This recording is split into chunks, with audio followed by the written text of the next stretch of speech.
Benvingudes, benvinguts a l'entrevista de Mataró Ràdio. És dilluns, ja saben que els dilluns conversem amb representants dels partits polítics que tenen presència a l'Ajuntament de Mataró.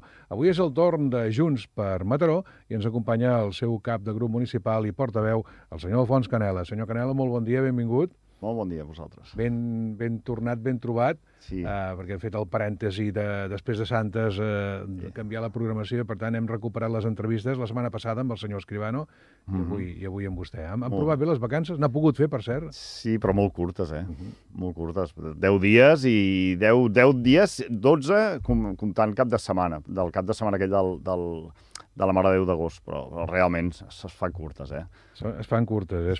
Sí, perquè cada vegada més, entre que aquí a Mataró ja el dia 20-21 de juliol, abans de Santes ja la cosa, ja comença molta gent a plegar, clar, pels que tenim despatx obert i tenim clients de fora, són aquells dies molt, molt complicats perquè és un final de mes abans d'estiu i queden coses pendents que sempre s'acaben al 8, en aquest cas ara ha sigut fins al 10 d'agost, encara hi ha hagut temes, i després la tornada al final també cada vegada són més esglaonades. Ara, abans potser no, l'agost sí que era més maximalista, no? Era dir, no, agost són vacances, no? Ara ja comencen a ser cap al 25 d'agost, ja hi ha molta gent que comença a tornar, és més esglaonat. D'això en parlarem, si li sembla, també.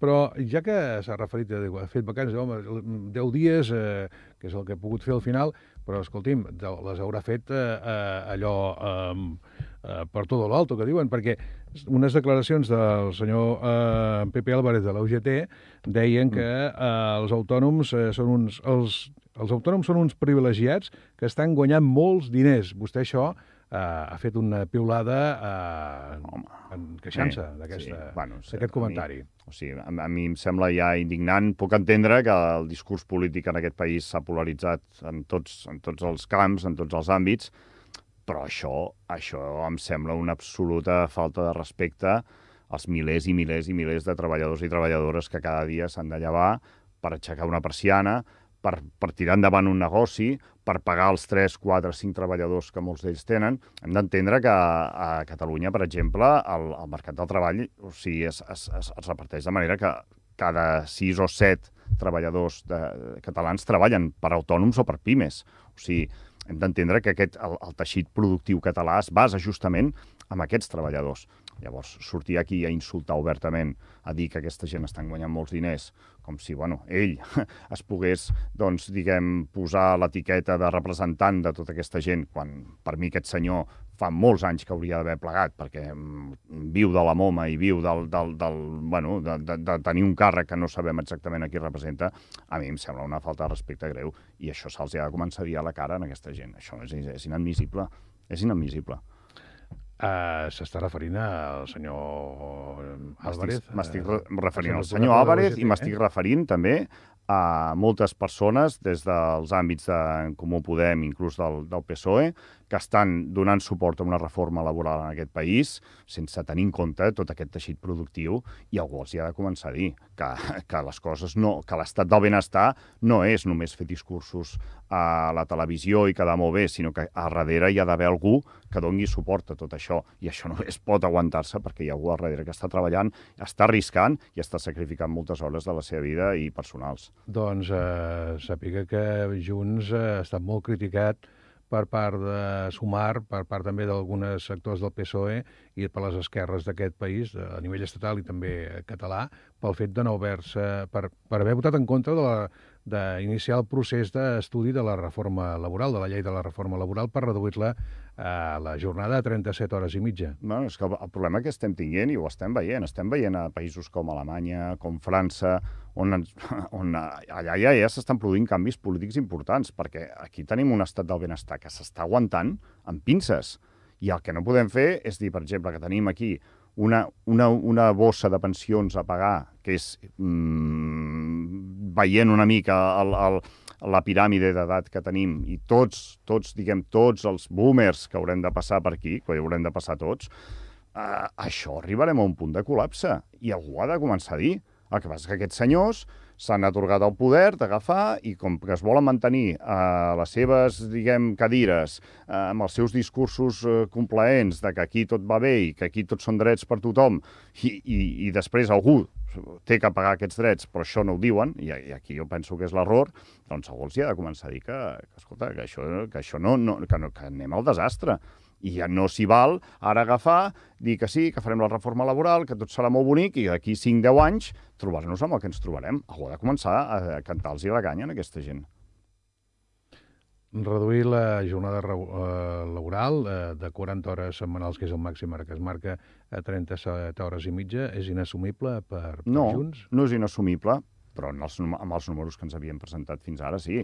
Aquí em sembla que hi havia una despesa darrere amb la lletra petita de 250 milions d'euros, que això ningú sabia exactament qui els pagaria. Actualment, amb empreses d'això, del que li dic, de 20 treballadors en avall, clar, quan tu li parles a l'empresari que s'ha de reduir aquesta mitja hora o aquest X temps laboral a la setmana, clar, l'empresari diu, molt bé, i els salaris s'han de mantenir. Llavors, qui pagarà això? Aquest és el fet que ningú explica. I això és el que nosaltres intentem posar una mica de blanc sobre negre. Qui pagarà això? Perquè tots aquests costos s'hauran de repercutir a algú. I aquí jo penso que hi ha poca honestedat per part de tots aquests partits polítics que es fan dir d'esquerres, que miren per tothom, però que en realitat no ens estan tapant la veritat del que hi ha aquí darrere. I aquí darrere el que hi ha és una necessitat de mantenir l'estat del benestar sense que això tingui un cost real de cara a moltíssima gent, quan sí que el tindrà. I aquí jo, per exemple, penso que, home, si voleu començar a parlar de retallar la jornada laboral, de tenir més drets pels treballadors i de que els empresaris, petita empresa, o sigui, tot el teixit productiu d'alguna manera sufragui això, potser també que comencem a parlar d'una reforma de la funció pública en aquest país. Perquè tampoc el que no pot ser és que uns tant i altres tampoc. Què vol dir? Home, doncs vull dir que en molts casos el règim de funcionariat que ens estem trobant a moltes ciutats, hi ha moltes comunitats autònomes i en general a tot el país, gaudeixen d'uns privilegis a nivell laboral que tots els que estan en el sector privat no en gaudeixen. I jo penso que aquí hi ha d'haver una mica una contraposició de drets, perquè és que si no, clar, diguem que el pacte social en aquest sentit es trenca una mica, no? Al sector públic la jornada laboral ja és des de fa temps de 37 hores i mitja setmanals. Però és que no és només això. Moltes vegades, i això el senyor Álvarez, quan fa aquestes declaracions, demostra la seva ignorància. Els autònoms, per exemple, o la gent que està en el sector privat, moltes vegades no ens queixem tant del fet de si guanyem més o guanyem menys diners. El problema és la seguretat, el problema és l'estabilitat, el problema és el saber que avui em posaré malalt i podré, doncs, d'alguna manera gaudir d'un permís. L'autònom a dia d'avui, quan es posa malalt, té un problema. De fet, ja sempre entre nosaltres corre sempre la brama d'aquella que l'autònom mai es posa malalt. No, clar, perquè és que si et poses malalt ho pagues directament. Llavors, no pot ser. Uns tenen tants dies de lliure elecció, tants dies de poder gaudir d'unes vacances pagades, i que em sembla molt bé, però fins a certs límits. Ho hem vist, per exemple, amb cossos de la policia local, com ha passat ara fa poc a Calella, on quan volen fer vaga, no, d'alguna manera, comencen a agafar unes baixes massives. I aquí ningú pot dir res. Home, això tampoc em sembla de rebut. Llavors, jo em sembla bé parlar dels drets dels treballadors, però parlem dels drets de tots els treballadors, no només d'uns quants. Pel que entenc de les seves paraules, per això, senyor Canela, és que el no de Junts no és definitiu, el tema de la reforma laboral. No, entenc que en els termes en els quals s'havia plantejat fins ara és un no definitiu. És un no. Evidentment, tot es pot parlar, tot es pot negociar, però en els termes en què s'havia plantejat fins ara, doncs no és assumible. Si no vaig errat, senyor Canela, aquesta setmana, i crec que avui mateix, hi ha reunió de Junts, de la direcció de Junts a Waterloo, amb el president Puigdemont. Sí. A vostè no l'han convidat. A mi no m'han convidat, no, perquè els càrrecs locals moltes vegades ja tenim prou feina, vam fer feina a nivell local i, bueno, sí, no m'han convidat, no, evidentment, però això sí, en teoria entenc que hi haurà a la direcció nacional, Ho dic perquè, clar, ara ja hem entrat a la segona part del mandat municipal, Sí. De les municipals. El 2027, el mes de maig, hi haurà eleccions. Ja sabem que, a més, a la que s'entra en any electoral, pràcticament és inhàbil per moltes altres coses, perquè tothom està pensant en les eleccions. Li preguntàvem l'altre dia al senyor Escribano si es tornaria a presentar a les eleccions. I ell ens deia, diu, és diputat al Parlament de Catalunya, deia, i la meva prioritat és Mataró. Per tant, si he de triar, trio Mataró. I diu, jo no sé si seré el candidat, però la meva voluntat ho és. Dependrà de la militància, dependrà del partit i moltes altres coses. En el seu cas, senyor Canela, vostè el 2027 el veurem encapçalant la llista de Junts a les municipals? Bueno, això estarà en mans de la militància. Per part meva, jo he traslladat a l'equip amb el qual estem treballant aquí a Mataró que continuem treballant a tope, implicats al 100%, i, escolta, i en funció de com vagi anant aquest temps, nosaltres no serà un problema prendre ara o no prendre ara la decisió, perquè nosaltres anem amb l'accelerador a tope. O sigui, llavors, nosaltres fem presència al carrer, fem presència en temes de governança de la ciutat, fem presència en termes de comunicació, per tant, i continuarem. Vull dir, nosaltres el missatge i la defensa del nostre posicionament a la ciutat és clar i pretenem que continuï sent clar. Llavors, clar, aquí hi haurà un moment, evidentment, com vostè diu, que hi haurà uns mecanismes interns que diran, doncs, a veure si jo sóc la persona que ha d'encapçalar la candidatura de l'any 27. Ara mateix, de veritat, entenc que és meitat de mandat, però jo encara veig que s'han de fer moltes coses, aquest mandat. Vull dir, llavors, aquesta és la meva prioritat ara mateix. Sí, evidentment, amb independència de que encara s'han de fer moltes coses, segurament, però la voluntat, vostè, la seva voluntat seria repetir? La meva voluntat serà en funció també de com vegi configurat l'equip i de com vegi també una mica el context general. Jo treballo dia a dia per repetir, sí. Aquesta és la meva voluntat. Escolti'm, coses pendents per fer. Vostè va signar un acord de governabilitat amb el Partit dels Socialistes aquí a l'Ajuntament de Mataró i també amb En Comú Podem. Un acord que es manté, no el que va signar en el seu dia el senyor Escribano amb el Partit Popular, que es va trencar, però el seu es manté. I a mi m'agradaria que ens fes una mica de balanç d'aquest acord, si s'estan complint les coses que es van acordar i si veu que al final d'aquest mandat tot això que es havia posat negre sobre el blanc s'haurà realitzat. A veure, aquí hi ha coses que sí, que nosaltres veiem ja que s'estan tirant endavant i amb les quals nosaltres tenim cert grau de satisfacció, com pugui ser la posada en marxa d'aquest cos d'inspectors, que per nosaltres és molt important, perquè dona, diguem, resposta a dos termes que per nosaltres eren cabdals aquí a Mataró, com era l'estat de la via pública i la seguretat de la ciutat. Per nosaltres això són preocupacions importants per part de la ciutadania. Nosaltres estem aquí per intentar fer la vida més fàcil als ciutadans i en aquest sentit creiem que la posada en marxa d'aquest cos d'inspectors pot ser un canvi de paradigma important en el que és la seguretat de la ciutat. Per què? Perquè diguem que aquest cos d'inspectors, més enllà del que puguin ser aquests serenos o que tenim actualment fent les tasques durant els mesos d'estiu i això, no, en aquest cas estem parlant d'un cos de funcionaris que tenen la potestat legal d'aixecar actes, de fer sancions, de tramitar procediments, de manera que aquí el que nosaltres intentem és que tot aquest cos d'inspectors que s'ha d'anar ampliant comenci a alliberar realment les tasques a la policia local perquè aquests es puguin centrar específicament a fer tasques de seguretat ciutadana, que això és el que ens interessa i que això és el que preocupa a la gent de la ciutat. Els robatoris, els furts, les entrades a domicilis. En aquest cas, clar, el cos de policia local moltes vegades està dedicat a fer tasques administratives, a fer tasques de revisió de l'estat de la via pública en quant aquell sac de runa que ha quedat allà al mig de la cera i ningú el retira, aquella botiga o comerç, a veure si té la llicència d'activitats caducada o la té actualitzada. Vull dir, tot això, aquells contenidors que no estan d'alguna manera o que estan desbordant i no fa falta que hi hagi el ciutadà que tingui que anar allà i presentar una queixa, sinó que això ja ha de ser els ulls de l'Ajuntament que estiguin al carrer i ja puguin fer tota aquesta tasca. Per nosaltres això és important, perquè això ha de tenir un retorn ràpid. O sigui, en aquest tema, creiem exigirem que s'ampliï aquest cos, evidentment, perquè estem ara parlant d'una prova pilot que és absolutament inicial. Però per tant, això que m'està dient vostè, vetllar perquè els contenidors estiguin bé, que no hi hagi brossa pel carrer, que els comerços estiguin en ordre, que tinguin tot en ordre. Tot això ho inspecciona la policia local?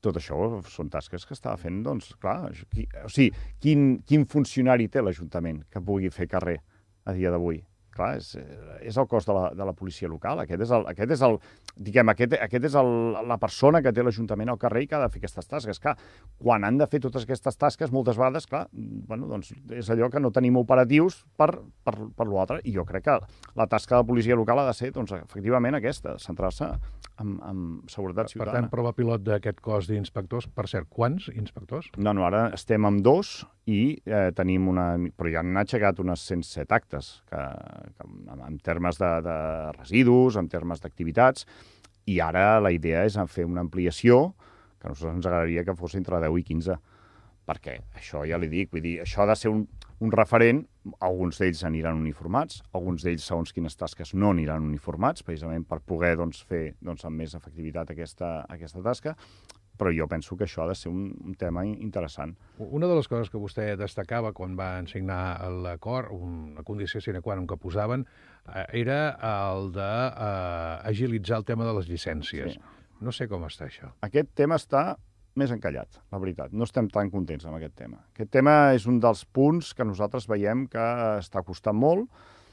Aquí es va signar un conveni amb diferents col·legis professionals, doncs, enginyers, arquitectes, aparelladors, i la idea era que, donat que el temps d'expedició de llicències i revisió d'expedients s'està allargant massa, això no és només exclusiu de Mataró, això passa en molts municipis, però realment a Mataró el temps d'expedició era excessivament llarg. Una mica la idea era, com que hi ha molts punts que són genèrics, que són de normativa comuna, que s'han de revisar, cedim la revisió d'aquesta part d'aquests expedients als col·legis professionals, que la llei ja ens ho permet, la llei ja dona una cobertura específica per això, de manera que això agilitzi molt més aquest tràmit i ajudi a un sector que per nosaltres és primordial a Mataró, com és el sector de llicències, en el qual està involucrat doncs, des de tot el sector de la construcció a diferents activitats a la ciutat, que a dia d'avui doncs, costa. Doncs això ens està costant de tirar endavant. Ens està costant perquè tenim un servei de llicències a Mataró que ha patit certs problemes de personal, ara torna, fins ara em sembla que hi havia només fins a 2 o 3 tècnics que realment són els que estaven treballant, ara em sembla que s'ha tornat a dimensionar l'equip, però se'ns està costant. I aquest és un dels punts que nosaltres creiem que podem tenir cert problema perquè veiem que ens costa avançar. Altres temes que sí que ens estan funcionant. Ara, per exemple, nosaltres havíem parlat molt de posar Mataró al mapa, de fer tot, o sigui, d'instar activitats que ens posessin la ciutat una mica, diguem, a ulls, no? A nivell català, a nivell nacional, a nivell internacional. Doncs ara, al cap de setmana del 26-27 de setembre, es fa doncs, un campionat al port de bàsquet del 3x3, que estem integrats en un circuit, que és el Challenge, que és un circuit d'àmbit internacional, i aquí sí que doncs, nosaltres hem apretat a l'Ajuntament i l'Ajuntament doncs, sí que ha respost i efectivament això serà una realitat. Per nosaltres això és un altre tema que és important. És a dir, aquest torneig es fa perquè Junts ho ha proposat, ho ha exigit pràcticament? Sí, Junts vam proposar-ho i a més vam exigir que hi hagués doncs, la partida pressupostària doncs, que donés suport a la celebració d'aquest event.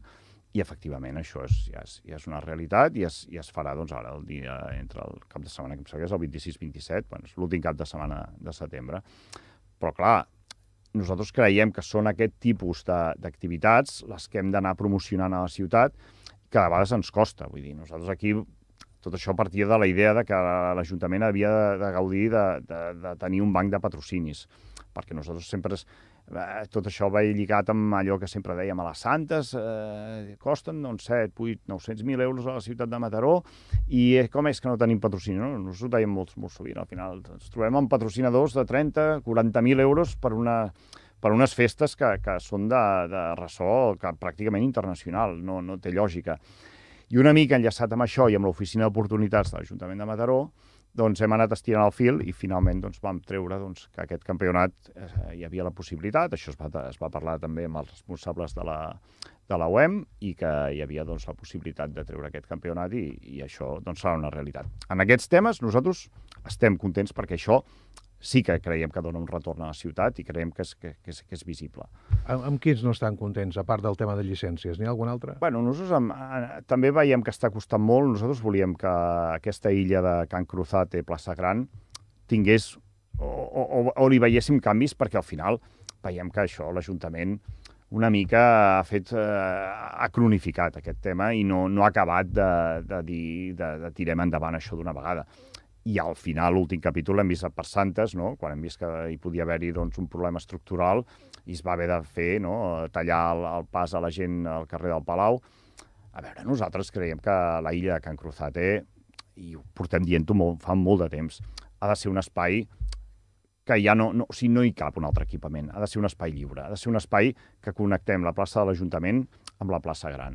I nosaltres aquí el que estàvem plantejant era la possibilitat de fer com a Terrassa, que hi ha aquesta nau Ventalló, que és una nau, diguem, oberta, en la qual conservaríem les façanes del Carreró, que és una façana que sí, aquesta sí, que està dintre del patrimoni, perquè té aquells arcs, aquelles finestres gòtiques, i aquestes es conservarien, però ens agradaria un espai obert que donés des de la plaça de l'Ajuntament a la plaça Gran, perquè nosaltres creiem que a Mataró li falten espais grans. No tenim espais grans per una ciutat com la que ens toca. I veiem que nosaltres saturar amb un altre equipament la plaça de l'Ajuntament, on ja hi tenim des de l'edifici del Carreró, Can Serra, la biblioteca de la Fundació, i, en aquest cas, la Biblioteca Iluro, i també el tema, i Can Palauet, correcte, creiem que ficar-hi un altre equipament no té massa sentit. El tema precisament el que va passar per Santes, que va sortir aquell informe que deia que hi havia un tema estructural en algun dels edificis de la illa de Can Cruzate, i per cert encara està amb una tanca vigilant que no es passi massa a prop. I passa a tothom. I passa a tothom, això és cert. Això pot accelerar la solució per Can Cruzate? Clar, nosaltres esperem que sí. Tot i així, encara el que sí que hi havia era un problema amb un privat, i nosaltres el que sí que exigirem de cara a la negociació perquè, clar, aquest acord que tenim amb el govern és un acord, diguem, que s'ha d'anar revalidant. I nosaltres d'aquí al desembre hi ha una negociació pressupostària de cara als pressupostos de l'any 26. I una de les exigències que nosaltres farem és que hi hagi, doncs, si no hi ha hagut, doncs, fins ara, doncs, la transmissió d'aquest privat a l'Ajuntament, diguem, per una via civil o administrativa, d'alguna manera, ha d'haver-hi un procediment d'expropiació ja obert, perquè això ja no pot durar més per nosaltres. Nosaltres creiem que és un nucli importantíssim del centre de mataroní que està en un estat absolutament deplorable.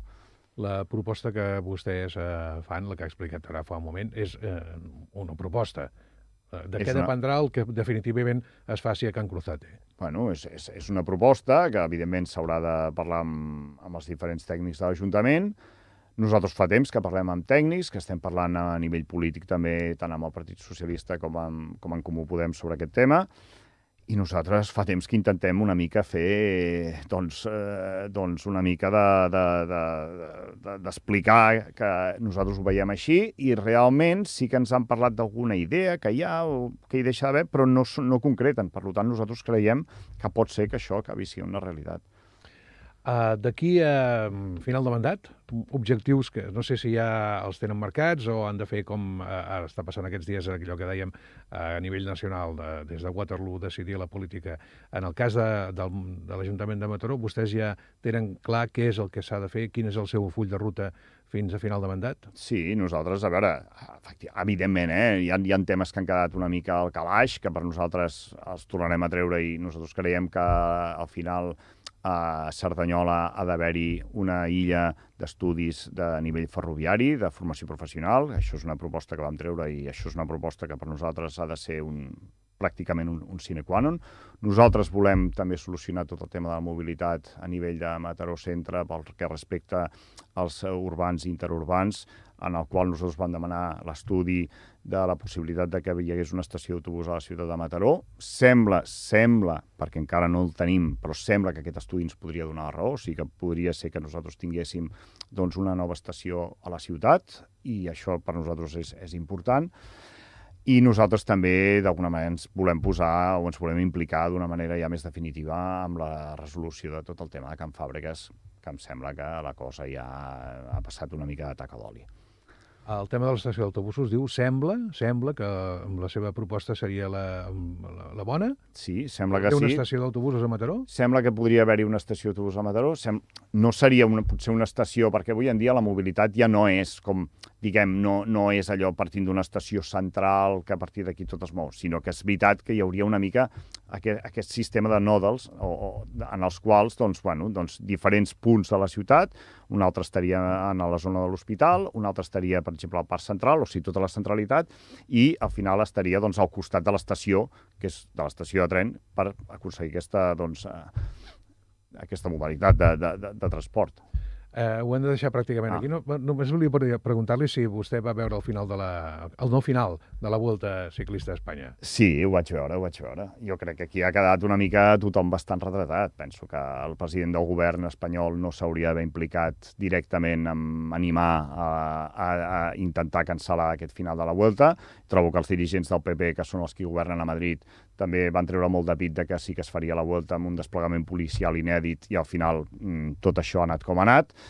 I al final, escolta, la gent del carrer té dret a manifestar-se. Estem en un país lliure i jo respecto la llibertat d'expressió en aquest cas.